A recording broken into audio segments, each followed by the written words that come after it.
श्री व्यास जी के द्वारा रचित श्रीमद् भागवत कथा जहाँ से प्रथम स्कंद आरंभ होता है, आज हम उस चरित्र को सुनने जा रहे हैं। कल हमने भागवत के महात्म्य की चर्चा की, जीवन में कथा सुन करके आचरण अमल करने पर क्या उसका परिणाम होता है। लेकिन कहते हैं कि परिवर्तन की प्रक्रिया जो होती है वो थोड़ी धीमी होती है।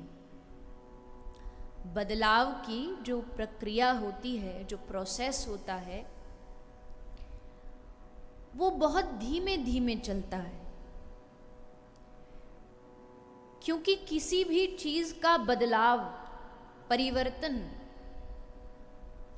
एक दिन या एक घड़ी में नहीं हो सकता। उसको कुछ समय लगता है। जैसे कोई किसान धरती में एक बीज डाले, बीज डाल करके अगर वो आशा करे कि उसने आज बीज डाला और आज ही इस पर गेहूं लग जाए, चावल लग जाए, धान लग जाए, आज ही पेड़ का बीज लगाया और आज ही इससे फल उतर आए, तो ये संभव नहीं है। बीज डालने के बाद फिर उसको धैर्य से प्रतीक्षा करनी होती है, इंतजार करना होता है। और उस इंतजार की घड़ी में भी वो उस बीज को ऐसे ही नहीं छोड़ सकता, उसका ध्यान भी रखना पड़ता है। बरसात के मौसम में अब क्या डालना है, अब गर्मी के मौसम में इस पौधे को छाया चाहिए या धूप चाहिए, ध्यान रखेगा। लेकिन धैर्य के साथ प्रतीक्षा करता रहेगा कि मैंने बीज बो दिया और अब ये बीज एक दिन वृक्ष बनेगा और इस वृक्ष पर तब फल लगेंगे। ठीक उसी प्रकार आज हम यहाँ बैठकर के जो भगवान की कथा सुन रहे हैं, ये क्या है? ये बीज का रोपण है। बीज लगाने के बाद फिर प्रतीक्षा तो करनी पड़ेगी इस कृष्ण प्रेम रूपी वृक्ष को बड़ा होने के लिए। लेकिन उसके साथ साथ जैसे एक किसान को हर समय अपने पौधे का ध्यान रखना पड़ता है, वैसे ही हर सुनने वाले को, कहने वाले को, श्रोता को, वक्ता को समय समय पर अपने मन को संभालना भी पड़ेगा। इस मन को वैसा वातावरण देना पड़ेगा, जब लगा कि नहीं अब मन थोड़ा कुछ आउट ऑफ ट्रैक जा रहा है, कुछ गड़बड़ कर रहा है, तो तुरंत इस मन को खींच करके किसी साधु संत के साथ ले आओ।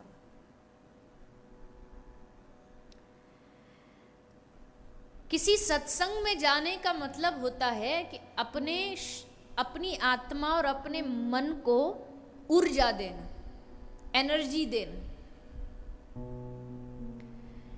श्रुतेन, शीलेन, गुणेन, कर्मणा, ये चार चीज हैं जिससे एक व्यक्ति का चरित्र पता लगता है। कौन कौन सी चीज है? श्रुतेन, शीलेन, गुणेन, कर्मणा। जैसे एक सोने को चमकाने के लिए उसको ताड़ना, तपाना, काटना, घिसना, तब सोना चमकता है। वैसे ही जीवन चरित्र में ये चार चीजें निर्धारित करती है हमारा चरित्र कैसा है, जिसमें सबसे पहली चीज क्या है? श्रुतेन। आप सुनते क्या हो? आप अपने जीवन में क्या सुन रहे हो, इस बात से आपका चरित्र बनता है। आप क्या बैठ कर के सुन रहे हो? क्या आप संसार की बुराइयां, निंदा, चुगलियां बैठ के सुन रहे हो, या आप किसी सत्संग में जाकर के भगवान की कथा सुनो? जैसा आप सुनोगे 100% कंफर्म है वैसे आप बन जाओगे, एक ना एक दिन बन जाओगे। आज तो हमें लग रहा होगा अरे हम बोल थोड़ी कुछ रहे हैं, हम किसी की बुराई थोड़ी कर रहे हैं, अब 4 लोग बैठे हम तो बस सुन ही तो रहे हैं। पर ये सुनना एक दिन हमको करने पर भी मजबूर कर देगा। अगर हमारे शरीर में सबसे तीव्र तेज कोई इंद्री है ना तो वो ये है। सोते हुए भी आंख काम नहीं करती क्योंकि बंद है, हाथ काम नहीं करते, पांव काम नहीं करते, पर कान काम करते। अभी किसी ने जरा सा कोई चीज दबाई, कुछ जरा खटपट हुई, तुरंत एकदम जग जाए, सबसे तेज काम करता है। तो क्या सुन रहे हैं, इस पर हमारा जीवन का चरित्र निर्धारित होता है। अच्छा सुनिए, अच्छा सुनोगे तो अच्छा बोलोगे, और अच्छा बोलोगे तो अच्छा जीवन बनेगा। इसलिए कहीं भी कोई बुराई कर रहा हो किसी भी व्यक्ति की, सबसे पहले उस स्थान को छोड़ के चले जाओ। या तो इतनी ताकत हो कि तर्क दे के उसे बंद करा दो, पर उस बहसबाजी में पड़ने से कोई फायदा नहीं, तर्क में फायदा क्या। एक बार क्या होता, एक बार एक हाथी और गधे में आपस में बहस हो गई। और बहस किस बात की थी? हाथी कह रहा था आसमान नीला है, और गधा कह रहा था नहीं आसमान लाल है।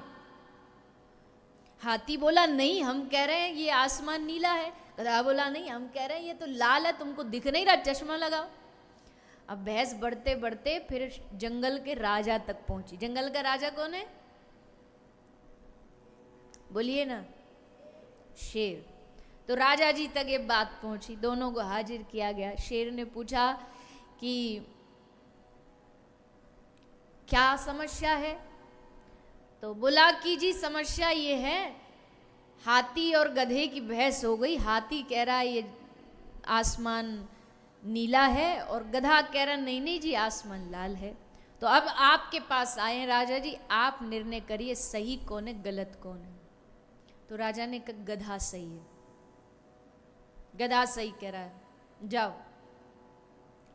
अब गधा तो खुश हो गए, चला गया। अब हाथी दुखी हो गया। हाथी ने कहा राजा जी ये तो आपने गलत किया, देखो आप भी जानते हो कि आसमान तो नीला है, तो फिर हमको गलत क्यों ठहराया? तो शेर ने हंस के कहा ये गधा वो नहीं है, गधे से बहस करने वाला ही सबसे बड़ा गधा है।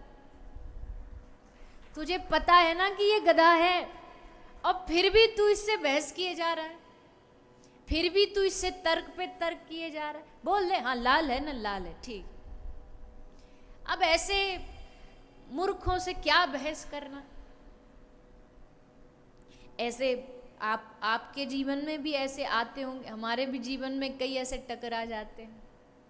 ये क्या आप कथा वथा, ये कुछ नहीं होता, ये सब बेकार की बातें हैं, कोई मानता थोड़ी है ये कथाओं की बात।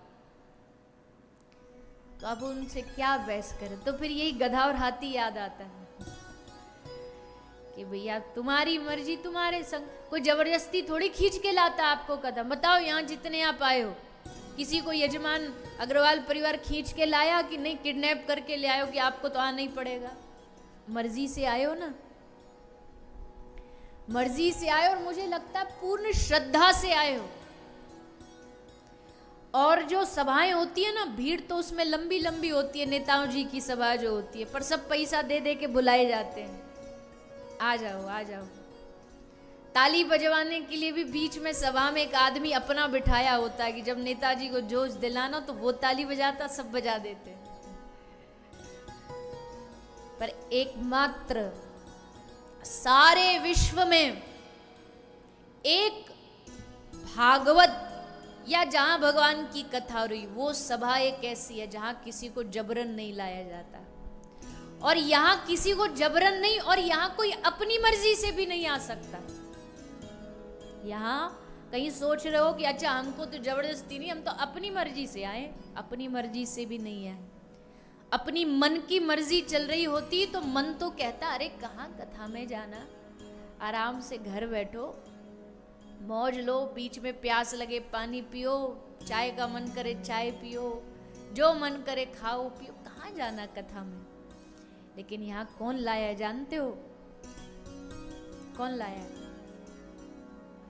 आप ही बता दो। जब सूरदास जी चलते थे ना, तो बाबा सूर अंधे की लाठी हमेशा ऐसे टिका टिका के चलेगा कि गिर ना जाए, कुछ हो ना जाए। पर सूरदास की अलग ही मस्ती थी। सूरदास जी जब चलते थे तो लठिया जमीन पे टिका के नहीं चलते थे। बाबा सूर अपने वो जो डंडा को लेके, जो डंडा एकदम सामने ऐसे रखते और ऐसे करके चलते सीधा सीधा। तो किसी ने कहा सूर तू बावरा है, तू लठिया ऐसे लेके जमीन पर टिका के क्यों नहीं चलता? तो सूर की आंखों में आंसू आ गए। सूर बाबा ने कहा मैं क्या करूं, चलता तो मैं टिका के हूं, पर क्या करूं, ये मुझे चलने नहीं देता। सामने आ जाता है और लठिया पकड़ के कहता आजा बाबा पीछे पीछे, मैं आगे हूं, तू चिंता मत कर। और ये आगे आगे लठिया पकड़ के खींच के लेकर के जाता, मैं पीछे पीछे चल लेता हूं। तो जी असलियत तो यही है। हम सबके जीवन में लठिया जो है वो चलाने वाले तो ठाकुर जी हैं। हम बस उस लठिया को पकड़ के पीछे पीछे चल रहे हैं कि जित खींचे कबीरा कुत्ता में राम का, मोती मेरा नाम, गले बिच डोरी प्रेम की, वो जित खींचे उत जाऊं। डोरी उसके हाथ में सौंप दी। घर का जो पालतू कुत्ता बिल्ली होता है ना, उसके गले में एक चेन होती है और मालिक के हाथ में उस चेन का पट्टा होता है।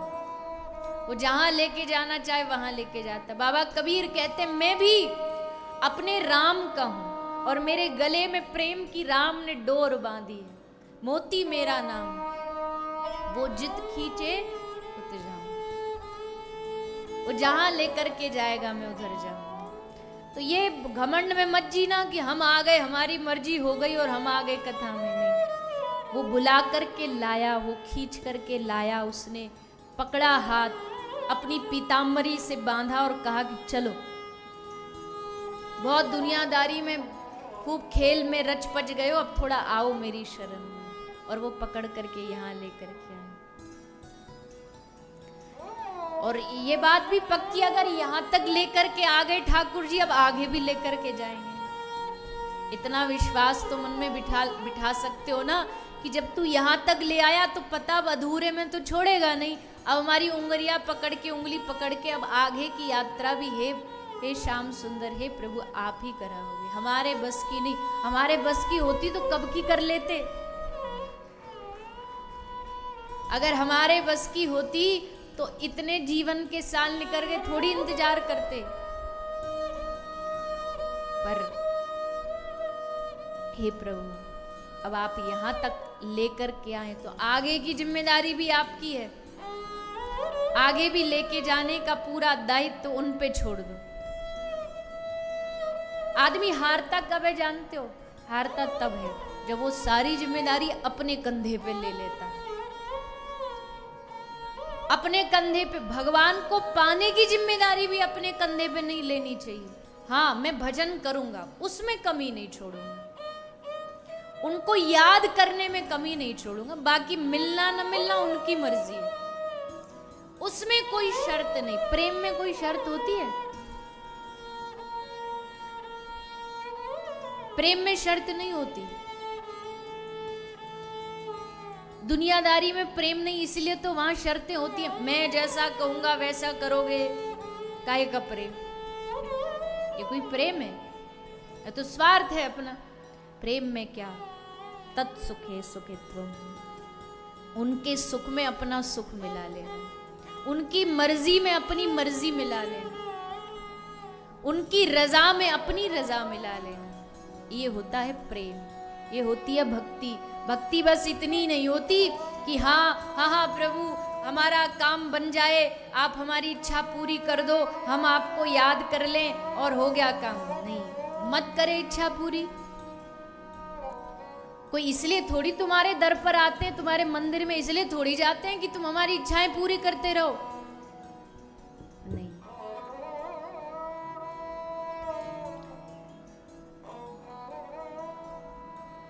उनकी रजा में अपनी रजा मिलाना, उनकी मर्जी में अपनी मर्जी मिलाना, इसी को भजन कहते, इसी को भक्ति कहते हैं।